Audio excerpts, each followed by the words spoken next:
Você saberia me dizer o quão grande é o Colosso de Rhodes? Ou então por que o Farol de Alexandria foi construído? Pensando nisso, conheça agora o verdadeiro fim das 7 maravilhas do mundo antigo. Eu sou João Heitor e seja bem-vindo ao Química do Porquê. Antes de mais nada, se inscreve no canal para ficar por dentro de todas as curiosidades as mais incríveis ou estranhas do nosso mundo. Antes que eu me esqueça também, me segue lá no Instagram, @Química do Porquê, para poder ficar por dentro de todos os bastidores do nosso canal. Inclusive, eu tô participando de uma votação para melhores do ano de Santa Quitéria, que é a cidade onde eu moro. Se você puder me apoiar lá, eu vou deixar o link aqui na descrição. Você simplesmente tem que ir nessa postagem que eu deixei o link e comentar @Química do Porquê. Assim você vai estar me apoiando.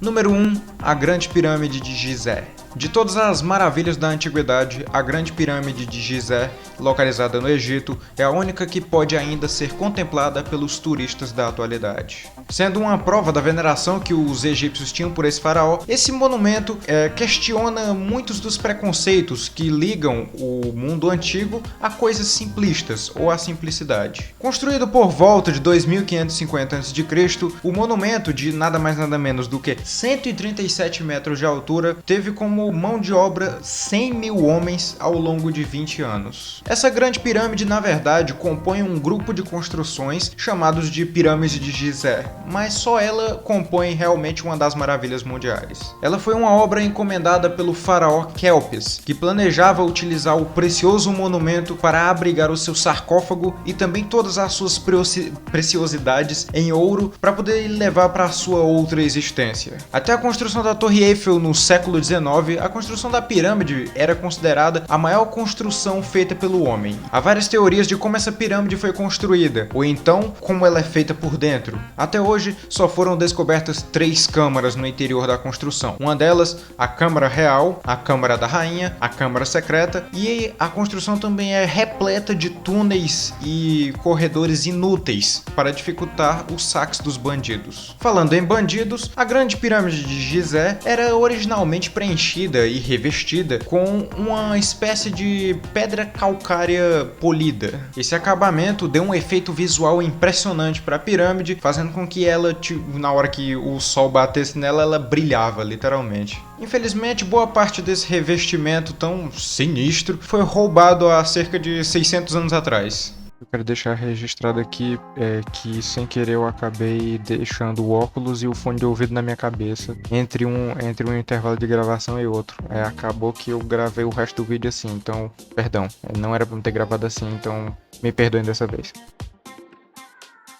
Número 2. Mausoléu de Halicarnasso. O Mausoléu de Halicarnasso foi uma gigantesca construção feita para abrigar o túmulo do rei Mausolo, na Turquia. Mausolo foi um rei provinciano do Império Persa que se casou com sua irmã, Artemísia II. A capital de Cária, ou Caria, o seu reino, era Halicarnasso.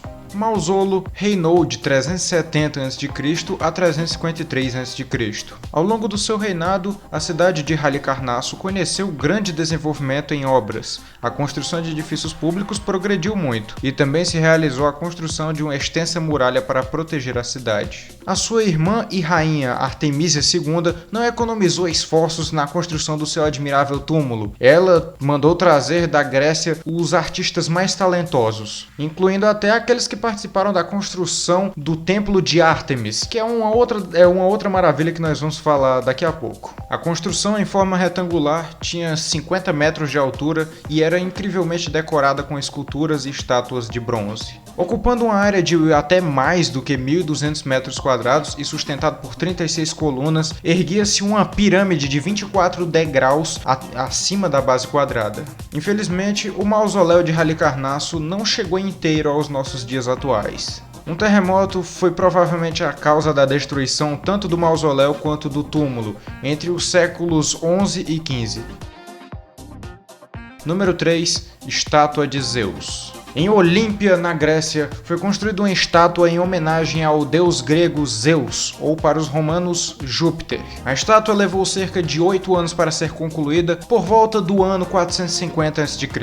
O escultor fez questão de representar Zeus de uma maneira que lhe demonstrasse superioridade aos outros deuses do panteão grego. A estátua tem 15 metros de altura, os olhos eram feitos de pedras preciosas, na sua mão direita está a estatueta de Nike, que é a deusa da vitória. Já na mão esquerda está um cedro com uma águia no topo. A estátua era basicamente constituída de marfim, bronze, ébano e ouro. A estátua foi transportada para o centro do Império Romano do Oriente, Constantinopla, e lá ela foi destruída, infelizmente, por um incêndio que ocorreu em 470 d.C.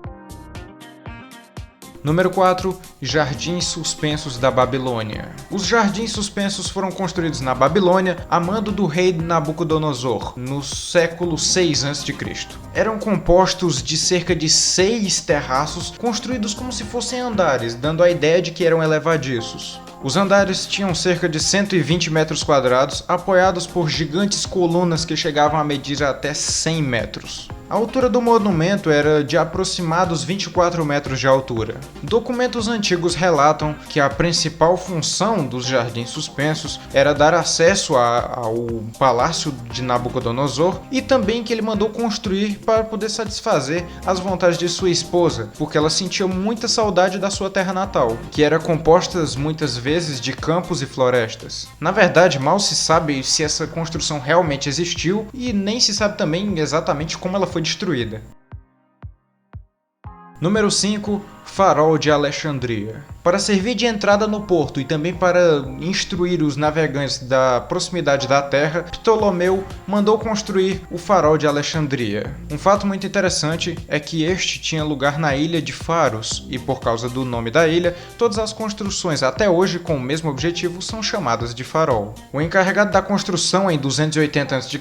foi o arquiteto grego Sóstrato de Cnido. Após finalizada a obra, a grandeza do farol chamou a atenção de todos. O farol de Alexandria tinha cerca de 150 metros de altura. Estabelecia-se sobre uma base quadrada, a qual era superada por uma torre octogonal de mármore. Acima dessa torre ficava um elemento fundamental para o funcionamento do farol, uma chama que ficava constantemente acesa. Havia ainda no topo do farol uma estátua de Poseidon, figura da mitologia grega responsável pelos mares. Na parte referente à chama, o ambiente era tomado por espelhos, e acredita-se que também chumbo, servindo para refletir a luz. O brilho dessa chama era tão intenso que era capaz de ser observado a 50 km de distância. No século XIV, em 1375, um forte terremoto abalou a ilha de Faros e acabou destruindo o farol de Alexandria. Número 6. Templo de Ártemis. A deusa Ártemis era a protetora dos bosques, da caça e dos animais selvagens, e como todo deus grego, tinha uma correspondência romana. Ela era chamada por eles de Diana. Primeiro, aconteceu a construção de um pequeno templo, que ainda não seria o grande templo de Ártemis, que entraria para a história. Mas, durante o período arcaico da Grécia Antiga, no século 6 a.C., o conquistador Creso, o então rei da Lídia, ordenou a construção de um grande templo em Éfeso, em homenagem à deusa Ártemis, para ampliar então aquele templozinho que eu falei, aquele templo pequeno que eles construíram, porque ele já tinha sofrido muitos desgastes. Para realizar a construção desse grande templo foram contratados os arquitetos Quersifrão e o seu filho Metagenes. As obras começaram em 250 a.C. e levaram 200 anos para serem concluídas. Segundo consta, cerca de centenas de virgens sacerdotisas participaram da construção do templo. Essas mulheres acreditavam na superioridade feminina e também praticavam abstinência sexual e artes mágicas. Após 200 anos de construção, o resultado da obra foi encantador.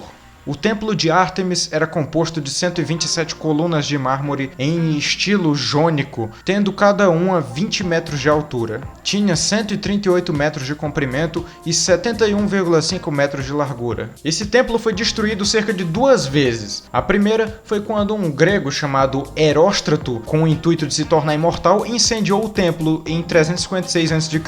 E a outra vez foi quando os godos invadiram as províncias romanas na Ásia Menor e na Península Balcânica e arrasaram o templo de Ártemis em 262. Número 7. Colosso de Rhodes. O Colosso de Rhodes foi uma grande estátua construída na Grécia, próximo do mar Mediterrâneo. O escultor Carés de Lindos demorou mais de 10 anos para concluir essa obra magnífica. Ele começou em 292 a.C. e só foi concluir em 280 a.C. Com 30 metros de altura e cerca de 70 toneladas de peso, a estátua servia como porta de entrada à ilha de Rhodes e representava o deus Sol Hélios. Segundo alguns historiadores, as pernas do colosso ligavam as margens do canal. Em uma das mãos do colosso havia um farol que servia para iluminar as embarcações noturnas. Apesar de ser uma obra magnífica, esse colosso insano só durou 55 anos, porque um terremoto de grande escala acabou arremessando a estátua no mar. E os gregos, sem condições de erguer ela de volta, acabaram esquecendo que ela sequer existiu. Essas maravilhas são mais uma prova de que o ser humano, quando ele quer, ele faz coisas grandiosas. E também quando a natureza deixa, porque boa parte aqui foi destruído por terremoto, basicamente. E também por um doido que tentou tornar imortal botando fogo no negócio. Enfim, galera, esse foi o vídeo. Eu espero que vocês tenham gostado. Se você gostou, deixe seu like, comente aqui embaixo a sua opinião sobre o vídeo. Comente um nicho que você gostaria que eu gravasse. Se inscreve no canal para poder aproveitar as curiosidades mais incríveis ou estranhas do nosso mundo. Me segue lá no Instagram, @Química do Porquê, para ficar por dentro dos bastidores. E não esquece, o link tá aqui na descrição da votação do Melhores do Ano de YouTube. Escreve lá, @Química do Porquê, eu agradeço demais. Todas as fontes que eu pesquisei para poder fazer o vídeo vão estar na descrição do vídeo. É isso aí, galera. Se você quiser continuar assistindo um vídeo que aparece em algum lugar, é isso aí, galera. Valeu, falou.